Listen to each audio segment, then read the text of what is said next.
Hello दोस्तों, तो इस एपिसोड की शुरुआत भी सेम वहीं से होती है जहां पे इसका लास्ट एपिसोड एंड हुआ था। तो अब हमारा ये वाला एपिसोड स्टार्ट होता है।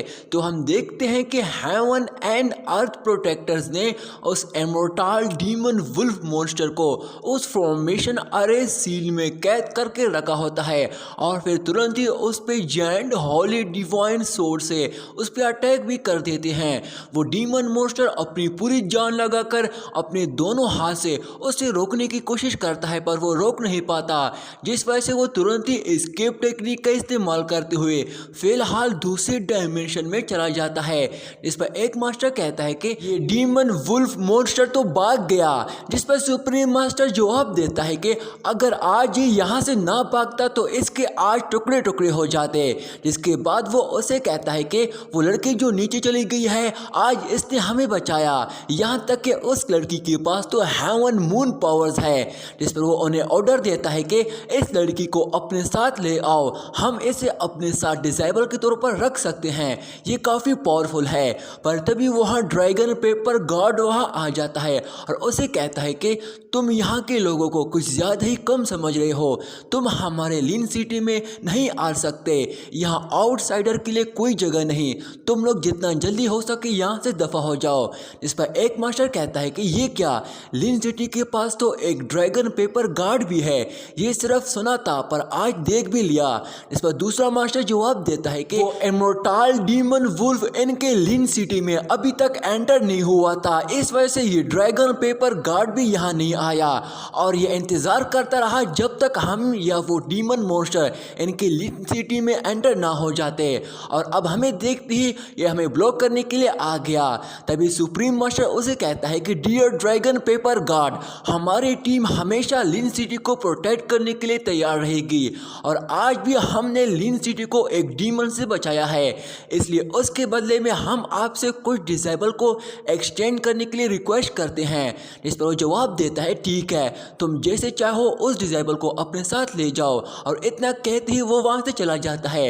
इस पर तुरंत ही सुप्रीम मास्टर अपने लोगों को ऑर्डर देता है कि उस लड़की को जल्द से जल्द यहाँ ले आओ, जिसके साथ ही तीन मास्टर तुरंत ही नीचे चले जाते हैं। वहीं दूसरी तरफ मिस मून भी आखिरकार नीचे आ जाती है, जिसे देखकर फैंग जियोजाओ से कहता है कि मैंने जब पहली बार मिस मून को देखा था तब मैंने सोचा था कि ये एक मामूली लड़की है जिसके पास अनलिमिटेड पावर्स है पर उसे यूज करना नहीं जानती, पर आज इसकी टेक्निक को देखकर यकीन हो गया है कि ये तो काफी जीनियस लड़की है, इसे तो अपनी मून पावर्स के बारे में सब पता है।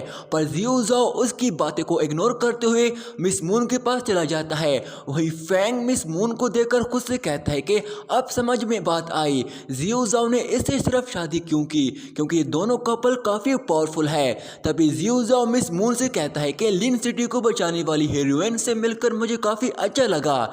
इस पर मिस मून उसे हंसते हुए जवाब देती है कि जियोजाओ, तुमने मुझे पहले क्यों नहीं बताया कि वाटर मिलन मून सॉन्ग मेरे इन मून पावर्स पे भी काम करता है और इस वजह से ही तुमने मेरी ट्रू पावर्स एक्टिवेट कर दी थी। इस पर जियोजाओ उसे जवाब देता है कि तब सभी लड़कियां तुम्हारा मजाक बना रही थी, तो मैंने बस अपने इस टेक्निक की मदद से तुम्हारी मून पावर्स एक्टिवेट की जो तुम्हारे पास पहले से ही थी, क्योंकि मुझे तब तुम्हारी बेइज्जती बर्दाश्त नहीं हो रही थी। इस पर मिस मून उसका हाथ पकड़कर उसे कहती है कि मैंने पहले तुम्हें काफी गलत समझा, पर अब ऐसा नहीं होगा। कि तभी वहां से आवाज आती है कि हम मिस कीन को यहाँ से लेने आए हैं। इसके साथ ही हम उन तीनों मास्टर को देखते हैं जो कि वहां आ जाते हैं। तभी फैंग उन्हें कहता है कि जियोजाओ, ये तो हेवनली स्वॉर्ड सेट के लोग हैं, यहाँ क्यों आ गए। इसके साथ ही वो वहां से भाग जाता है। पर तभी एक पर्सन मिस मून से कहता है कि सुप्रीम मास्टर ने आज तुम्हारा टैलेंट देखा और उसने आपको अपना डिसेबल भी एक्सेप्ट कर लिया है,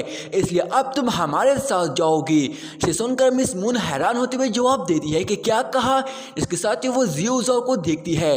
इस पर वो पर्सन नीचे आके उसे जवाब देता है कि इस गधे को क्या देख रही हो, वहाँ हम तुम्हारी शादी किसी और लड़के से करवा देंगे, तुम्हें फिक्र करने की जरूरत नहीं है, जो कुछ हमसे होगा हम तुम्हारे लिए वो करेंगे। इस पर जियोजाओ उसे जवाब देता है कि क्या कहा, मैंने जो सुना क्या वो ये सब तुमने कहा, एक तो तुम मेरी वाइफ को अपने साथ लेके जाना चाहते हो, उल्टा इसकी दूसरी शादी भी करना चाहते हो और इसके लिए वो मुझे यहाँ डिवोर्स देगी। इस पर वो पर्सन जवाब जवाब देता है कि लिन सिटी में सभी को पता है कि तुम एक बेकार इंसान हो। पर तभी जियू जाओ उसे एक पंच मार के उसे दूर फेंक देता है। ये देखकर फैंग घबराते हुए कहता है कि अरे नहीं, जियू जाओ ने तो हैवनली स्वॉर्ड सेट के लोगों से पंगा ले लिया। कि तभी जियू जाओ उन्हें गुस्से के साथ कहता है कि तुम लोग कितने बकवास लोग हो, तुम लोगों ने मेरी वाइफ को अपने साथ ले जाने का सोचा भी कैसे। इस पर दूसरा पर्सन उसे जवाब देता है कि ये तो होकर ही रहेगा। कि तभी जियू जाओ गुस्से के साथ उसकी तरफ बढ़ने लगता है। पर तभी मिस मून उसे रोकते हुए कहती है कि इतना गुस्सा करने की जरूरत नहीं है, वैसे भी मैं कहीं नहीं जाऊंगी। कि तभी वो पर्सन अपने उस साथी को उठाता है, जिस पर वो पर्सन जियू जाओ से कहता है कि मुझ पे हाथ उठाने की तुमने हिम्मत कैसी की। इसके साथ ही वो अपनी स्पिरिचुअल पावर्स को एक्टिवेट कर देता है और फिर तुरंत ही जियू जाओ पे अटैक करने जाता है। पर तभी उस पर्सन पे कोई स्वॉर्ड से अटैक करते हुए उसे तुरंत ही पीछे कर देता है और ये और कोई नहीं मास्टर किन होता है, जो कि उसे कहता है कि मेरे दामाद पे तुम हाथ उठाओगे और अपनी स्वॉर्ड पकड़कर उसके सामने खड़ा हो जाता है। इस पर वो सीनियर मास्टर उसे कहता है कि अंकल, मैं हैवनली स्वॉर्ड सेट का डिसेबल हूँ, मुझे सुप्रीम मास्टर से ऑर्डर मिला है कि हम तुम्हारी बच्ची को अपने साथ अपनी एकेडमी ले आए। इस पर मास्टर किन उसे जवाब देता है कि तुम्हारे हैवनली स्वॉर्ड सेट को ज्वाइन करने के लिए मेरी बच्ची को अपने इस हस्बैंड को डिवोर्स देना होगा, ऐसा क्यों। जिस पर वो जवाब देता है कि यहाँ 9 हेवन और 10 लैंड्स हैं, लोगों को 3, 6, 9 ग्रेड में डिवाइड किया गया है। सुपीरियर के ऑर्डर के मुताबिक यह हर इंसान की अपनी अपनी औकात है, कोई निकम्मा है तो कोई जीनियस है। तुम्हारी बच्ची हमारी एकेडमी में एंटर कर सकती है क्योंकि वो इसके काबिल है, पर तुम्हारा दामाद जियू जाओ वो एक निकम्मा है, इस वजह से इन दोनों को एक दूसरे से अलग होना पड़ेगा। इस पर जियू जाओ गुस्से के साथ उसे जवाब देता है कि मैं हैवनली स्वॉर्ड सेट के रूल्स नहीं मानता, ये हमेशा ऐसा ही करते हैं, तुम ऐसा किसी के साथ कैसे कर सकते हो। अगर कोई तुम्हारी बात नहीं मानेगा तो तुम उसके साथ क्या करोगे। इस पर वो जवाब देता है कि फिर तो हम उस इंसान का नाम और निशान ही मिटा देंगे। इस पर जियू जाओ जवाब देता है कि अगर तुम्हें इतना घमंड है तो फिर सिर्फ तुम लोग मुझे टच करके दिखाओ, मैं देखता हूँ तुम लोग क्या कर सकते हो। इसके साथ ही वो अपनी स्पिरिचुअल पावर्स रिलीज करने लगता है। ये सुनकर वो दोनों ही उस पर हंसने लगते हैं, जिस पर उनमें से एक जवाब देता है कि बेटा तुम तो एक बेकार निकम्मे इंसान हो जो हेवन रेल्म तक भी नहीं पहुंच पाया है, आखिर इसमें इतनी हिम्मत कैसी आ गई जो कि ये हैवनली स्वॉर्ड सेट के लोगों को चैलेंज करने की हिम्मत करेगा। और इसके साथ ही वो दोनों जियू जाओ पे हंसने लगते हैं। वहीं फैंग और युनजी भी चुपके से उन्हें देख रहे होते हैं। पर तभी जियू जाओ गुस्से के साथ अपनी रेनकार्नेशन बॉल को बाहर निकाल लेता है और अपनी स्पिरिचुअल पावर्स का इस्तेमाल करते हुए उस रेनकार्नेशन बॉल की सारी डिवाइन एनर्जी अपनी बॉडी में ऑब्जर्व करने लगता है। इसे देखकर वो दोनों घबरा जाते। पर तभी हम देखते हैं कि उस रेनकार्नेशन बॉल में स्टोर की हुई सभी डिवाइन बॉल एनर्जी को जियू जाओ अपनी बॉडी में तुरंत ही ऑब्जर्व कर देता है। इसके बाद वो अपनी होली स्वॉर्ड को पकड़कर फाइट के लिए रेडी हो जाता है। इसे देखकर वो डिसेबल कहते हैं कि ये क्या, इसने तो 1 सेकंड में हेवन रेल्म को अचीव कर लिया। इस पर उनका सीनियर जवाब देता है कि ये कोई बड़ी बात नहीं है, कोई भी मामूली इंसान हेवन रेल्म को अचीव कर सकता है, लेकिन अगर ये लड़का फाइट के लिए चैलेंज दे रहा है तो हमें भी फाइट करनी होगी और इसकी कल्टिवेशन डिस्ट्रॉय करना होगा, पर इसे कुछ नहीं होना चाहिए। इसके साथ ही वो अपनी स्वॉर्ड निकाल के उसे कहता है कि मैं 3rd लेवल ज़ुआनटियान रेल्म का कल्टिवेटर हूँ, मैं तो ये भी नहीं पता तो खुद को कैसे बचाओगे। पर तभी जियू जाओ बिना कुछ बोले उससे फाइट के लिए आगे बढ़ने लगता है। मिस मून उसे रोकने को बार बार कहती है पर वो उसकी एक भी नहीं सुनता। तभी मास्टर किंग उसे कहता है कि जियू जाओ सही कर रहा है, उसे अपने आप पे भरोसा है। पर तभी वो पर्सन अपनी स्पिरिचुअल पावर्स का इस्तेमाल करते हुए स्वॉर्ड टेक्निक की मदद से जियू जाओ पे एक पावरफुल जायंट स्वॉर्ड से अटैक कर देता है।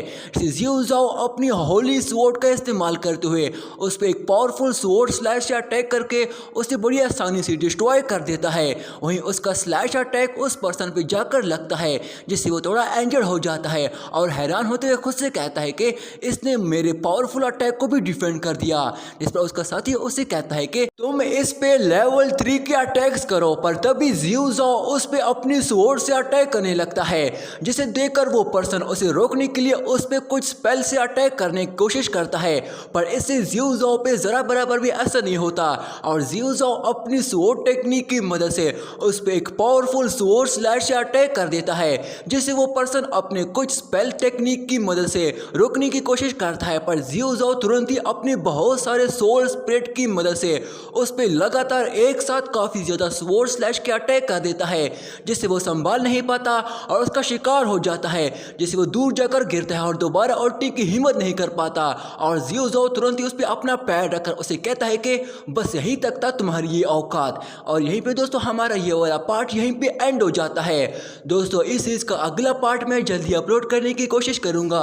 तब तक के लिए मेरे इस चैनल को सब्सक्राइब करके इस वीडियो को लाइक कर देना। शुक्रिया।